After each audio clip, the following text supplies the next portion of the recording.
Hello viewers, রজনী tasty কিচেনে সবাইকে স্বাগত। আজকে আপনাদের বানিয়ে দেখাবো ইনস্ট্যান্ট একটি ইডলির রেসিপি। বিনা তেলে স্বাস্থ্যকর একটা ইডলি রেসিপি আপনাদের কাছে শেয়ার করেছি। খুব অল্প উপকরণ দিয়ে বানিয়ে নিতে পারবেন আর খেতে হয় অনেক টেস্টি। চলুন দেখে নেওয়া যাক কিভাবে ইডলি বানাতে হয়।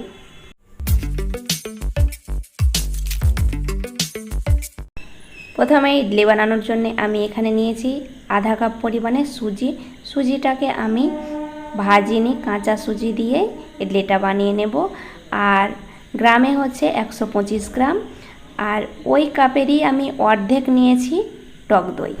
ইডলিগুলো একটু টক বেশি পছন্দ করলে টক দইটা বাড়িয়ে দিতে পারেন। দিয়ে দিচ্ছি আধা চামচ মতো চিলি ফ্লেক্স। হাতের কাছে চিলি ফ্লেক্স না থাকলে শুকনো লঙ্কাকে গুঁড়ো করে অ্যাড করে দেবে। আর দিয়ে দিলাম আধা চামচ মতো হলুদ সর্ষে আর স্বাদ মতো লবণ। হলুদ সর্ষে বা লাল সর্ষে যে কোনো একটা সর্ষে দিয়ে ইডলিটা বানিয়ে নিতে পারেন, কোনো সমস্যা নেই। আমি এখানে হলুদ সর্ষে অ্যাড করেছি। উপকরণগুলোকে নাড়াচাড়া করার পরে আবারও আমি একটু করে জল দিয়ে ব্যাটারটা বানিয়ে নেব। আমি একদম পাতলা করে ব্যাটারটা বানাবো না, একটু থকথকে ব্যাটার বানিয়ে কিছুক্ষণের মতো ঢাকা দিয়ে দেব। হাতে সময় থাকলে 1 ঘন্টা ঢাকা দিয়ে রাখবেন, আর কম সময় হাতে থাকলে আধা ঘন্টা অবশ্যই রাখবেন। যেহেতু সুজি দিয়ে ইডলিটা বানাচ্ছি তাই রেস্টে অবশ্যই রাখতে হবে।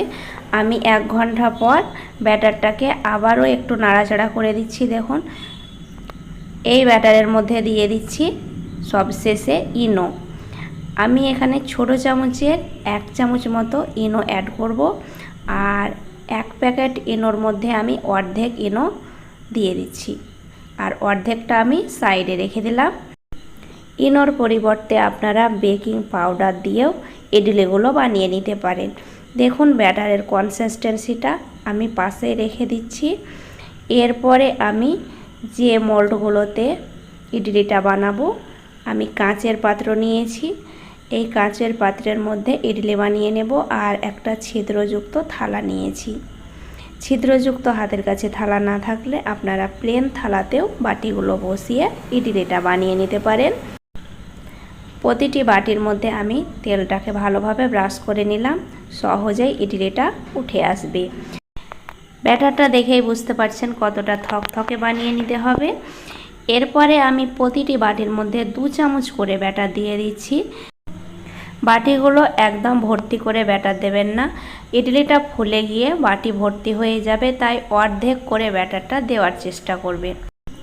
এরপরে ইডলিগুলোকে আমি ভাপিয়ে নেব।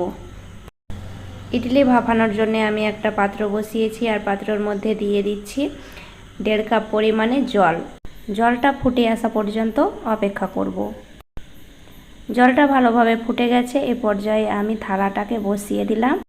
আঁচটাকে লো টু মিডিয়ামে রেখে ইডলিগুলোকে ভাপিয়ে নেব। এরপরে ঢাকা দিয়ে দিচ্ছি। আপনারা যে কোনো ঢাকনাতে ঢাকা দিতে পারেন, কিন্তু কাঁচের ঢাকনা দিয়ে ঢাকা দিলে দেখা যায় ইডলিটা কতটা ফুলে গেছে। আর একটা ছিদ্র ছিল, সেটাকেও আমি বন্ধ করে দিলাম। অপেক্ষা করব 8 থেকে 10 মিনিট। 8 মিনিট পর আমি দেখে নেব, একটু চেক করে ইডলিগুলো ভালোভাবে রেডি হয়েছে কিনা। দেখুন অনেকটাই ফুলে ভর্তি হয়ে গেছে। চেক করে নেওয়ার জন্য একটা কাঠি নিয়েছি। কাঠিটা দিয়ে আমি ইডলিগুলো চেক করে নিচ্ছি। দেখুন কাঠিটা ক্লিন এসছে। এই পর্যায়ে বুঝে নিতে হবে ইডলিগুলো ভালোভাবে রেডি হয়ে গেছে। আমি নামিয়ে ঠান্ডা হতে দেব কিছুক্ষণ মতো। কিছুক্ষণ ঠান্ডা হওয়ার পরে বাটি থেকে আমি ইডলিটা বার করে নিচ্ছি। চাকু দিয়ে চারিপাশটাকে একটু আলগা করে দেব, তাহলে খুব সহজে ইডলিটা বার হয়ে আসবে। এই রেসিপিটা আপনাদের ভালো লেগে থাকলে একটা লাইক করবেন আর চ্যানেলটাকে সাবস্ক্রাইব করবেন। আর যেসব বন্ধুরা সাবস্ক্রাইব করে দিয়েছেন তাদেরকে জানাই অসংখ্য ধন্যবাদ। ফেসবুক পেজ থেকে দেখলে পেজটাকে ফলো করবেন। দেখুন ইডলিগুলো কতটা সুন্দর হয়েছে, আর খুব সহজে আমি সব ইডলিগুলো বার করে নিয়েছি। দেখুন চারি সাইডটাও খুব সুন্দর হয়েছে, স্পঞ্জি হয়েছে। ইডলিগুলো খেতে হয় অনেক মজার, হেলদি একটা খাবার। যে কোনো সসের সঙ্গে খেতে পারেন। আমি একটা ইডলি ভেঙে দেখাচ্ছি ভিতরটা কতটা সুন্দর হয়েছে, নরম তুলতুলে। যে কোনো চাটনির সঙ্গে ইডলিগুলো পরিবেশন করলে বেশ ভালো লাগে, বা যে কোনো স্পাইসি সসের সঙ্গে। বিনা তেলে হেলদি একটা ইডলির রেসিপি বাড়িতে একবার হলেও ট্রাই করে দেখতে পারেন।